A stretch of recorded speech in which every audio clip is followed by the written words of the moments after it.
राजस्थान की उप मुख्यमंत्री दिया कुमारी ने राजस्थान को ऑल टाइम टूरिस्ट डेस्टिनेशन के रूप में स्थापित करने पर जोर दिया और ये कहते हुए कि जलवायु परिवर्तन के दौर में ऑफ सीजन की धारणा को बदलना जरूरी है। राजस्थान बिजनेस समिट में उन्होंने पर्यटन विकास के लिए आम लोगों और निजी क्षेत्र में नए विचार मांगे हैं। साथ ही सरकार को फैसिलिटेटर की भूमिका निभाने और सड़क, रेल, हवाई सुविधा व पर्यटक स्थलों के संरक्षण पर ध्यान देने की बात कही है। उन्होंने कंट्रास्ट और कॉन्फ्रेंस टूरिज्म को बढ़ावा देने और आईवा जैसे आयोजन के जरिए राजस्थान को वैश्विक पर्यटन मानचित्र पर मजबूत करने की संभावनाओं पर बल दिया है।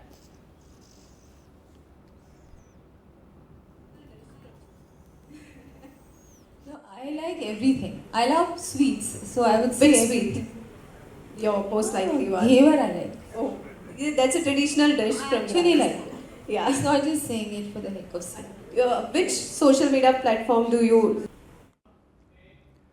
राजस्थान हाईकोर्ट ने एसआई भर्ती 2021 पेपर लीक को व्यापक स्तर पर पेपर लीक होने के आधार पर यहां रद्द कर दिया है और ये आदेश हाईकोर्ट में जस्टिस समीर जैन की एकल पीठ याचिकाकर्ता कैलाश चंद्र व अन्य याचिकाओं पर फैसला सुनाते हुए दिया है। अदालत ने गत 14 अगस्त को भी पक्षों की बहस सुनने के बाद अपना फैसला सुरक्षित रख लिया था। याचिका में वरिष्ठ अधिवक्ता आरपी सिंह और अधिवक्ता हिरेंद्र नील और प्रकाश लांबा ने बताया कि भर्ती परीक्षा की 3 स्तर पर सुनिश्चित प्रभावशालिता से यहां जांच की गई है। साथ ही सर्वप्रथम आरपीएससी के सदस्यों पर तत्कालीन आयोग के सदस्यों ने पेपर लीक किया, वहीं परीक्षा केंद्र पर भी पेपर लीक उन्होंने किया। उसके अलावा परीक्षा में डमी अभ्यर्थी बैठाए गए। पेपर लीक होने के बाद भी इसका पूरा प्रदेश भर में वितरण भी किया गया। ऐसे में चयनितों में उन लोगों की छंटनी संभव नहीं है जिन्होंने पेपर लीक का फायदा उठाया है। एसओजी व कैबिनेट की सब कमेटी और महाधिवक्ता ने भी अपनी पहली रिपोर्ट में ये बात मानी थी, इसलिए भर्ती परीक्षा को रद्द किया जाना चाहिए।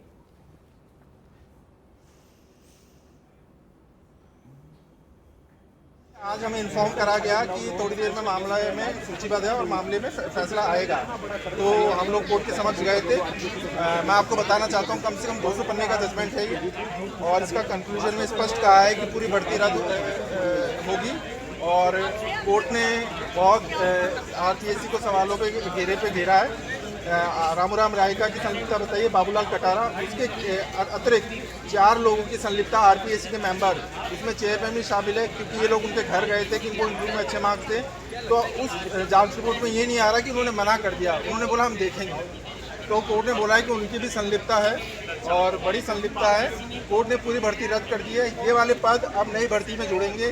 जो 1050 पदों की जो भर्ती है उसमें ये पद जोड़े जाएंगे और नया विज्ञापन निकलेगा, ये सब लोग इसमें शामिल होंगे।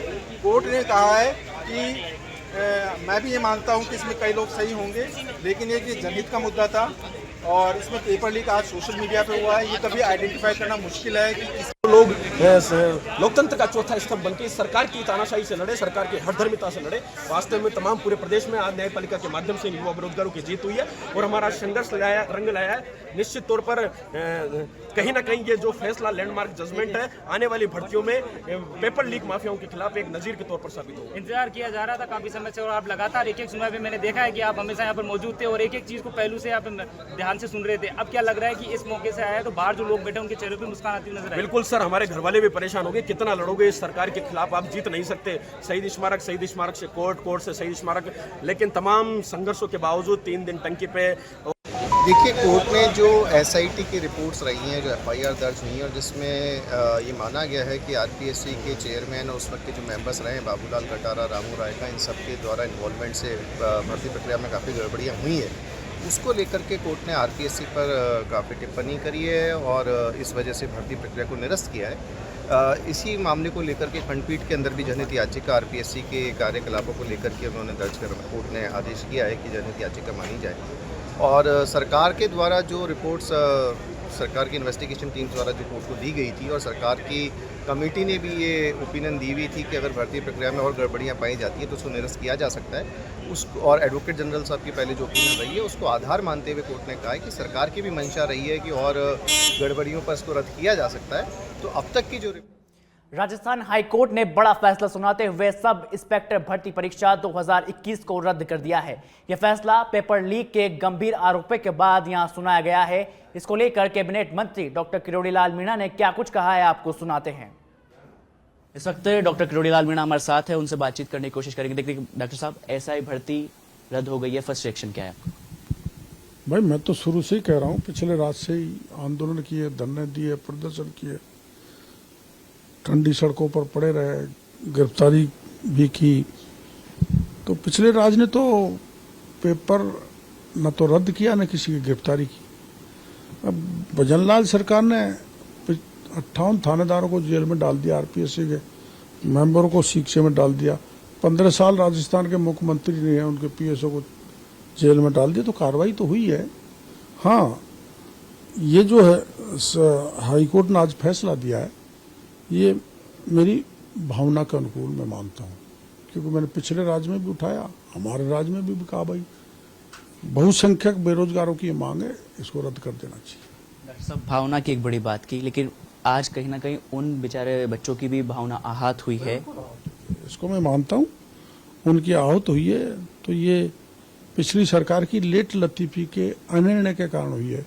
गहलोत साहब पहले ही मान लेते तो वो जो मेरिटोरियस बच्चे हैं उनके साथ उनका 2 साल खराब नहीं होते।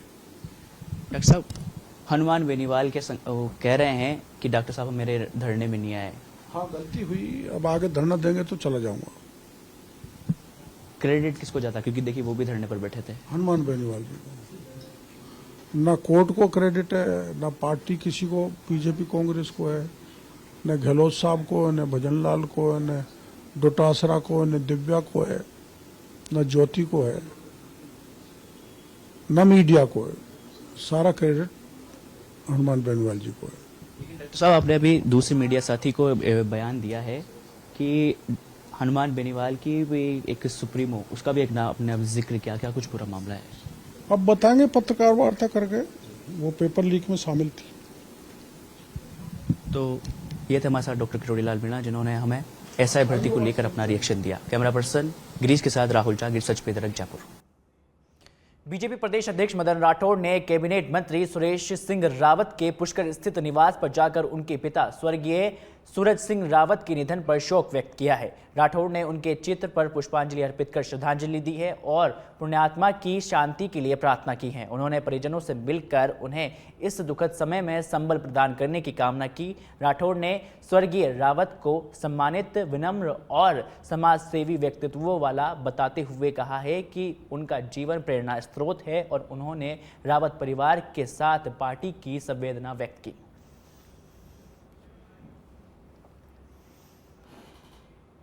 शिक्षा एवं पंचायती राज मंत्री मदन दिलावर ने राजधानी जयपुर के स्कूलों का औचक निरीक्षण कर कई अनियमितताओं पर सख्ती दिखाई है। पनीपार्क के राजकीय बालिका उच्च माध्यमिक विद्यालय में 37 में से केवल 7 शिक्षक उपस्थित मिले और प्रधानाचार्य सुनीता मल्होत्रा ने बिना अनुमति अवकाश पर थी। जहां प्रार्थना सभा में भी राष्ट्रगान के दौरान आशिया अजीज और पुष्पलता पांडे द्वारा संविधान मुद्रा पर पालना न करने पर उनके खिलाफ कार्रवाई के निर्देश दे दिए हैं। साथ ही स्कूल में साफ सफाई की कमी और शौचालय में गंदगी भी पाई गई है। पीएम श्री राजकीय उच्च माध्यमिक विद्यालय गणगौरी बाजार में कई स्कूलों के पास कक्षा में मोबाइल मिले, जिस पर मंत्री ने नाराजगी व्यक्त की है और उन्होंने मोबाइल जांच की और फिर शुरू किया दोषी कार्रवाई। और साथ ही कई पूर्व आदेशों के बावजूद भी नियमों की अवहेलना हो रही है। जहां शिक्षिका ललिता यादव के बारे में बार बार अवकाश और मेडिकल अवकाश की यहां जांच के निर्देश यहां मंत्री दिलावर ने दे दिए हैं।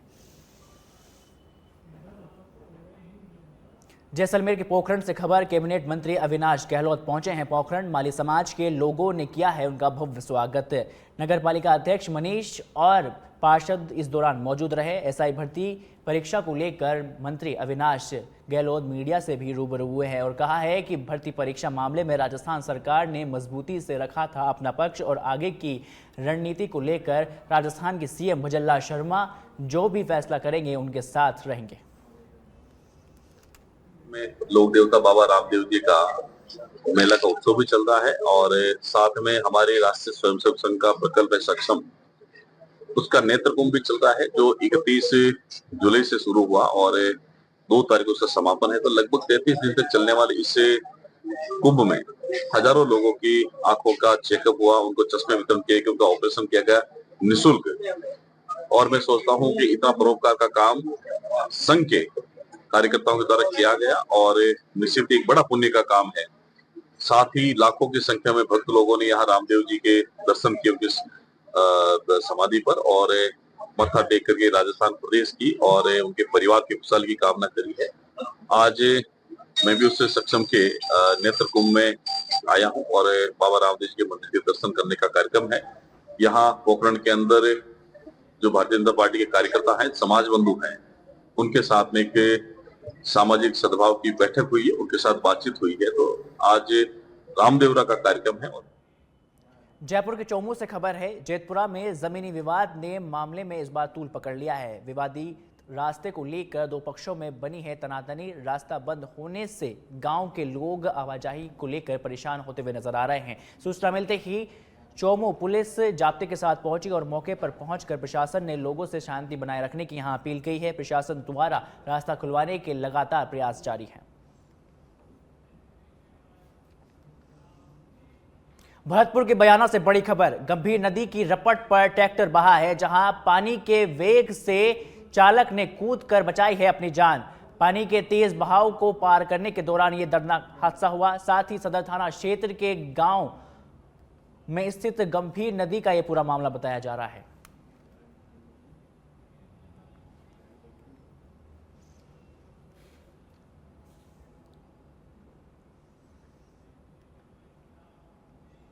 राजधानी जयपुर से खबर, वाहन चोरी के खिलाफ यहां कार्रवाई की गई है। शातिर वाहन चोर सुरेश और अजय को यहां पर गिरफ्तार किया गया है। आरोपी के कब्जे से कई वाहन यहां बरामद किए गए हैं। डीसीपी वेस्ट हनुमान प्रसाद मीणा की निर्देशन पर यह कार्रवाई को अंजाम दिया गया है। कर्णिविहार थाना पुलिस ने इस कार्रवाई को यहां अंजाम दिया। जैसलमेर के भिंडियाना थाना क्षेत्र के बांधेवा गांव में दिन दिहाड़े युवक अपहरण और फिरौती मांगने की घटना ने तूल पकड़ लिया है। इस घटना के विरोध में सैकड़ों ग्रामीणों ने गांव के पंचायत मुख्यालय के सामने जोरदार प्रदर्शन किया और 2 दिन पहले बांधेवा निवासी गनी खान और भरे बाजार में बदमाशों के तहत अपहरण कर लिया गया, जहां अपहरणकर्ताओं ने अपनी पीड़ित से फिरौती मांगी है। तो वहीं पुलिस ने नाकाबंदी के दौरान बदमाश पीड़ित का मुंह बांधकर यहां पर छोड़कर फरार हो गए। मौके पर पुलिस ने बदमाशों की गाड़ी का पीछा किया और साथ ही यहां मोबाइल बरामद किया है। फलसून पुलिस ने इस मामले में एक नामजद आरोपी सहित 6 अपहरणकर्ताओं के खिलाफ मुकदमा दर्ज कर लिया है। दौरान मालाराम चौधरी का मौत का मामला सामने आया है। परिजनों ने 36 कौम के लोगों ने यहां पर शव रखकर धरना शुरू कर दिया, जिसमें डॉक्टर पर इलाज में लापरवाही का गंभीर आरोप लगाया गया है। इलाज के दौरान ये जानकारी मिली है कि मालाराम चौधरी बाइक से गिरने के कारण यहां घायल हो गया था और उसके हाथ में फ्रैक्चर हो गया था। मरीजों के परिजनों ने यहां आरोप लगाया है कि ऑपरेशन के दौरान गलत इंजेक्शन लगाने के कारण मालाराम चौधरी की यहां पर हालत बिगड़ गई और उसकी मौत हो गई। तो वहीं मौके पर बलोत्रा सीओ सहित पुलिस जाब्ता मौके पर पहुंचा और स्थिति को नियंत्रण करने का प्रयास किया गया। पुलिस ने मामला दर्ज कर जांच शुरू कर दी है। डीडवाना जिले के पावर ग्रिड द्वारा निर्माणाधीन 765 केवी डीसी माडला सीकर लाइन के निर्माण कार्य के संबंध में जिला प्रशासन और पावर ग्रिड अधिकारियों की यहां बैठक आयोजित की गई। जिला कलेक्टर की अध्यक्षता में यह बैठक हुई, जहां इस बैठक में पंचायत प्रतिनिधियों ने निर्माण कार्य से जुड़ी समस्याओं को उठाया, जिनका समाधान करने के लिए त्वरित निर्देश दे दिए गए हैं। बैठक में ग्राम पंचायत ऑडिट और लेडी के प्रतिनिधियों के तहत दर्जन की गई आपत्तियों पर भी चर्चा की गई है। टोंके उनियारा में भारी बारिश से हालात बिगड़े हैं, जिसके बाद प्रशासन ने पीड़ित जनता के लिए राहत कैंप नहीं लगाए, जहां पूर्व सांसद सुखबीर सिंह जोनापुरिया ने क्षेत्र का दौरा कर पीड़ितों की समस्याएं सुनी। साथ ही यहां पर गड़ियों और लुहारों को जरूरतमंद सहित अन्य खाद्य सामग्री यहां पर बांटी भी है।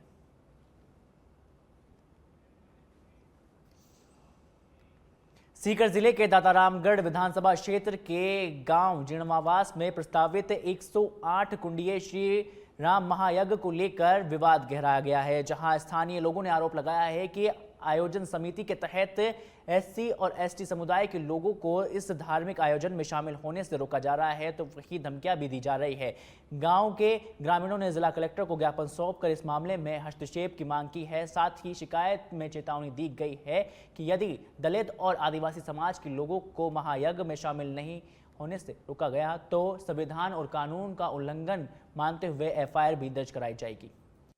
आरएसएस प्रमुख मोहन भागवत ने कहा है कि देश में एक शमशान, एक पनघट और एक मंदिर होना चाहिए, लेकिन दातारामगढ़ विधानसभा क्षेत्र के जीर्णवास में जातिवाद का एक ऐसा मसला सामने आया है कि श्री राम मारुति यज्ञ में एक स्पेशल यानी कि एक विशेष दलित और पिछड़ा वर्ग को उस यज्ञ में बैठने से रोका जा रहा है। आज पीड़ित पक्ष है जिला कलेक्टर में अपनी याचिका लेकर आया है। बड़ी संख्या में महिलाएं भी हैं और दलित समुदाय से जुड़े हुए पीड़ित लोग भी हैं। इन लोगों का मानना है कि जहाँ समाज भाईचारा और एकता की बात करता है, लेकिन धरातल पर आज देखें तो दातारामगढ़ में आज भी जातिवादी व्यवस्था से कुछ पक्ष पीड़ित है। यहाँ पर अनिल त्रिदिया मेरे सामने है जो भीमसेना और दलित मुद्दों को अक्सर उठाते हैं। अनिल जी, मैं देख रहा हूँ कि शायद दातारामगढ़ में एक नहीं ये दूसरा मामला है जो महायज्ञ में है, एक वर्ग को रोका जा रहा है। सुनने में तो है कि कई मामले इस प्रकार के हुए हैं और ये जो जीर्णवास का जो मामला है, अभी 2-3 दिन से लोगों की बातचीत चल रही है। सबका ये कहना है कि जो भी वहाँ समिति या आयोजन करता है और जो महाराज श्री वहाँ बैठे हैं, उन सबका ये कहना है कि SC/ST के लोगों को इस यज्ञ में हम शामिल नहीं करेंगे। एक तरफ तो ये जितने भी संत महात्मा है और हैं, जो विश्व हिंदू परिषद के जो लोग हैं, हिंदुत्व की बात करने वाले जो लोग हैं, वो सभी को एक समान देखने की बात करते हैं और इस घटना को लेकर के ये लगता है कि ये सिर्फ ऊपरी तौर पर और कागजी तौर पर ही ये मानते हैं, बल्कि अंदरूनी जो इनकी भावनाएं हैं वो हीन भावनाएं हैं, जातिगत भेदभाव और छुआछूत की भावनाएं हैं जो इस यज्ञ को लेकर के सबके सामने आ रही है।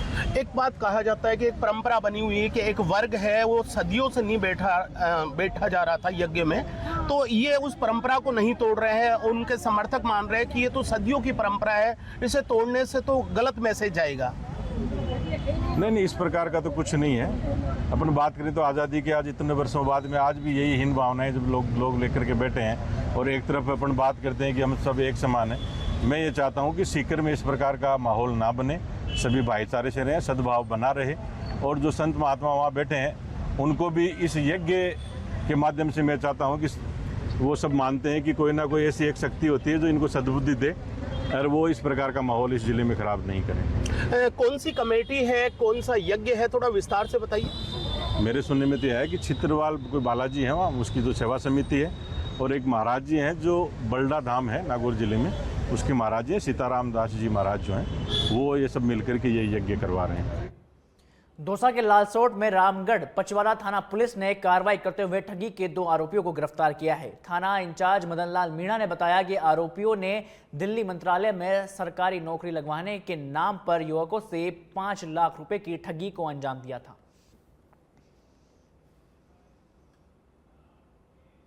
भिवाड़ी औद्योगिक शहर के कहारानी इलाके में उस वक्त अफरा तफरी मच गई जब प्लास्टिक की खाली बोतलों से लदा एक ट्रक देखते ही देखते आग का गोला बन गया। जानकारी के अनुसार ट्रक चालक सड़क पर अचानक आए एक कार सवार को बचाने के प्रयास में ट्रक के नियंत्रण खो बैठा और वाहन डिवाइडर से जाकर टकरा गया, जहां घटना के दौरान चालक ने सूझबूझ दिखाते हुए ट्रक से तुरंत छलांग लगाई और अपनी जान बचाई। स्थानीय लोगों ने प्रशासन से मांग की है कि ऐसे हादसों से बचने के लिए सड़कों पर ट्रैफिक नियंत्रण और सुरक्षा उपायों पर सख्त ध्यान दिया जाए।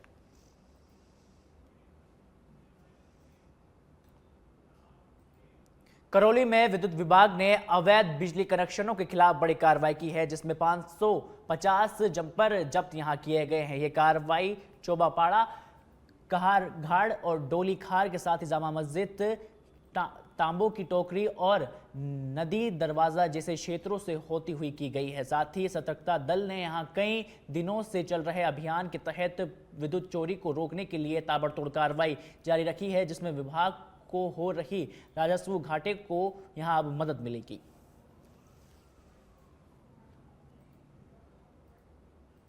श्रीमान आदेशाची श्री बीडी मीणा जी के निर्देशन में आज करौली ज़िले में करौली शहर में जो सबसे सर्वाधिक चोरी क्षेत्र है जो करौली सिटी के अंतर्गत आता है, डोलीखार एरिया, उसके विभिन्न मोहल्लों में कार्रवाई की गई है,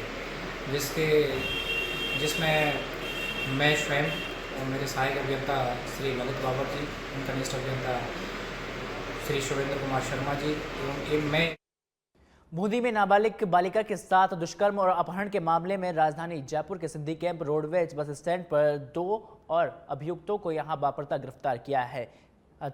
गिरफ्तार आरोपियों में एक रोडवेज बस कंडक्टर और उसका रिश्तेदार शामिल है और ये कार्रवाई जिला पुलिस अधीक्षक राजेंद्र कुमार मीणा के निर्देशन पर पुलिस उपाधीक्षक अरुण मिश्रा के नेतृत्व में की गई है। इस मामले में मुख्य आरोपी ठेकेदार मानवेंद्र सिंह तोमर को यहां पहले ही बूंदी सदर पुलिस ने यहां गिरफ्तार कर लिया था। घटना 11 अगस्त साल 2025 की है, जब नाबालिग लड़की बूंदी में ठेकेदार द्वारा दुष्कर्म का शिकार होने के बाद घबराकर बूंदी बस स्टैंड से राजधानी जयपुर की ओर पहुंची थी। तो वहीं सिंधी कैंप बस स्टैंड पर रात्रि में 2 व्यक्तियों, रोडवेज बस कंडक्टर और उसके रिश्तेदार ने उसका हालचाल पूछकर उसे बस में बिठाया और खाना खिलाने के बहाने दुष्कर्म की वारदात को यहां अंजाम दिया। पुलिस ने पॉक्सो एक्ट में यहां मामला दर्ज कर त्वरित कार्रवाई करते हुए दोनों आरोपियों को यहां गिरफ्तार कर लिया है।